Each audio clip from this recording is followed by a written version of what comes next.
Hello everyone, उम्मीद करते हैं आप लोग बहुत ही अच्छे होंगे। और आप क्लास 10 के बाद अगर आप चाहते हैं कि आप क्या करें, नहीं करें, कैसे करें, ये आपके मन में हमेशा से संशय बना हुआ रहता है, तो यहाँ से विभिन्न रास्ते होते हैं। कुछ बच्चे यहाँ बहुत ही संशय में रहते हैं कि उन्हें साइंस रखना चाहिए या कॉमर्स रखना चाहिए या आर्ट रख लेना चाहिए। तो सबसे बड़ी बात आज की सोच ये भी है, पहले वैसे हम लोग के समय में बहुत सारे बच्चे की सोच ये हुआ करती थी कि अगर वो फर्स्ट होते थे तो साइंस रख लेते थे, फिर सेकेंड होते थे तो कॉमर्स रख लेते थे, या थर्ड वाले अपने आप को आर्ट समझ लेते थे। ये कि देखिए, ये कहीं से भी कतई भी ये बिल्कुल कोई भी उचित रीजन नहीं है। सबसे बड़ी बात है कि आपकी इंटरेस्ट क्या है। अगर आपने क्लास 10 तक पढ़ाई करा हुआ है, क्लास 10 तक में आपने साइंस में रुचि लिया है कि नहीं, आपको मैथमेटिक्स आपके स्ट्रांग है कि नहीं, या फिर जो आपकी जो एसएसटी है, हिंदी है, जो लैंग्वेज पेपर है ये आपके अच्छे रहे हैं, आपको इंटरेस्ट किस में आता है, आपको क्या अच्छा लग रहा है, इन चीजों पे भी डिपेंड करता है। और दूसरी बात इसके बाद आती है इकोनॉमिक प्रॉब्लम, कि कुछ बच्चे ऐसे भी होते हैं जिनके पास इकोनॉमिक प्रॉब्लम होते हैं। क्योंकि साइंस की तैयारी करने के लिए बिल्कुल रूप से जो है निश्चित तौर पे रिसोर्सेज उनके पास बहुत ही उतने इंपॉर्टेंट नहीं होते हैं, या फिर उन्हें आसपास में अवेलेबल नहीं हो पाते हैं। अगर वो चाहते भी हैं तो भी वो जो रिसोर्सेज या फिर जो उन्हें एजुकेशन मिलना चाहिए, जिस लेवल का मिलना चाहिए, वो उन्हें नहीं मिल पाता है। कॉमर्स की बात करें तो कॉमर्स वैसे तो सबसे कम रखा जाने वाला सब्जेक्ट है, और चूंकि मैं एक कॉमर्स टीचर हूं तो मैं ये बताऊंगा कि कॉमर्स एक अच्छा सब्जेक्ट होता है। तो जो ऐसे बच्चे हैं जो इन समस्याओं से संबंधित हैं, या जिनके पास ये विभिन्न तरह की समस्याएं हैं, या जिनका साइंस में रुचि नहीं है, वो अगर चाहते हैं तो वो अपने आप को भविष्य में कहाँ देखना चाहते हैं, क्या करना चाहते हैं, अगर उनके आर्ट के सब्जेक्ट में भी रुचि नहीं है तो निश्चित तौर पे आपको कॉमर्स रखना चाहिए। क्योंकि कॉमर्स ही एक ऐसा सब्जेक्ट है जहां आपको शुरू से ही यहां से आपको पढ़ाई देखने को मिलता है। यहाँ बेसिकली स्टार्टिंग से पढ़ने जा रहे हैं कि कॉमर्स क्या होता है। यहाँ हम आपको कॉमर्स की एबीसीडी से लेकर कॉमर्स की जो हार्डेस्ट लेवल तक है वहां तक आपको ले जाने का मेरा वचन है। बिल्कुल देखिए, आप अगर हमारे आसपास के एरिया से हैं तो बिल्कुल आप हमारे ब्रांचेज हैं। हमारे पहले ब्रांचेज बघाट मिश्र टोला में है, और हमारा दूसरा ब्रांचेज जो माहतौर चौक पे है। बिल्कुल आप वहां आइए, वहां आप हमारे क्लासेस में डेमो लेकर के देखिए, बिल्कुल आपको बहुत ही अच्छा लगेगा।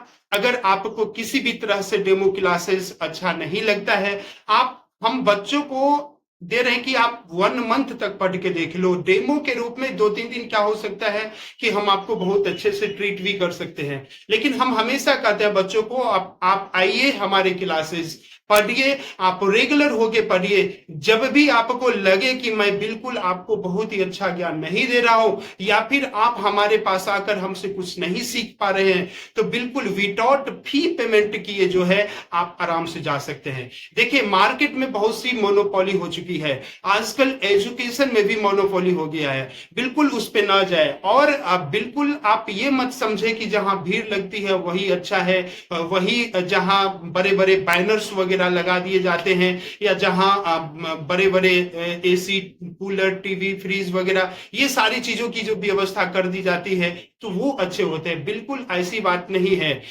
आप ऐसे टीचर के पास जाएं जो अभी स्टार्ट कर रहे हैं, जो अभी पढ़ा रहे हैं, जो आपको एक न्यू टेक्निक्स के थ्रू आपको पढ़ा रहे हैं। और मैं पिछले 2-3 वर्षों से मैं यहाँ पे इस एजुकेशन को बड़े लेवल की ओर लेकर जाने का प्रयास कर रहा हूँ। और चूंकि मेरे पहले 2 वर्षों में ही जो है मैं जिला लेवल पे अपने बच्चों को पहुंचा चुका हूँ, तो ये मेरी कोई बड़ाई नहीं है। मैं बच्चों को जी जान लगाकर पढ़ाना जानता हूं। मैं हमेशा से मेरा ये प्रयास रहता है कि किस प्रकार से बच्चों को आगे लेकर के जाए, बच्चे को कैसे ज्ञान दिया जाए। मेरा कभी भी फोकस कुछ चीजों पे नहीं रहता है, कुछ सब्जेक्टिविटी पे नहीं रहता है कि हाँ ये बहुत ही अच्छे क्वेश्चंस है, ये एग्जाम में आ सकते हैं और इन क्वेश्चंस को तैयारी करवा दिया जाए। और जो भी क्वेश्चंस है उसको बच्चों को ये कहकर कि ये बिल्कुल एग्जाम में आने योग्य नहीं है, ये एग्जाम में नहीं आएंगे, वो ना पढ़ाया जाए। देखिए, मेरा पढ़ाने का उद्देश्य केवल एग्जाम में तैयारी के व्यू से नहीं है। मेरा पढ़ाने का ऑब्जेक्ट है कि बच्चों को पूर्ण नॉलेज दिया जाए, ताकि कल कोई बच्चे 11 12 करके भी अगर कोई जाते हैं, कोई अगर चार्टर अकाउंटेंट करना चाहते हैं, कोई कॉस्ट मैनेजमेंट अकाउंटेंट करना चाहते हैं, कोई मास्टर इन बिजनेस एडमिनिस्ट्रेशन करना चाहते हैं, कोई अगर एमसीए करना चाहते हैं, कोई अगर सीएस करना चाहते हैं, तो उन्हें आगे चलकर ये गर्व रहे कि जो हमारे टीचर्स ने जो हमारा बेस प्रदान किया है वो बहुत ही अच्छा है। उनका बेस एक अच्छा क्रिएट अगर करके हम अगर देंगे तो बिल्कुल वो कहीं भी जाएंगे स्ट्रांग रहेंगे। वो अकाउंटिंग एक प्रैक्टिकल होता है। देखिए, अकाउंटिंग्स में बच्चे फ्यूचर में भी इन नॉलेजों का प्रैक्टिकली यूज करते हैं। तो केवल उनको थ्योरेटिकल पार्ट्स को ही इंपोर्टेंट नहीं होता है, उनको थ्योरी के साथ जितने भी प्रैक्टिकल एस्पेक्ट्स होते हैं वो इनके साथ साथ उनकी टाइम टू टाइम टेस्ट वगैरह वो कैसे क्या कर रहे हैं नहीं कर रहे हैं, इन सभी चीजों पर फोकस करते हुए हमारी प्रिपरेशन करवाई जाती है।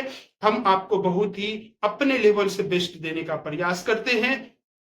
इसमें कभी भी किसी भी तरह से आपको कोई भी डिफिकल्टीज आती है तो बच्चों के लिए एक्स्ट्रा क्लासेस रहते हैं, ये सारी चीज की व्यवस्था रहती है।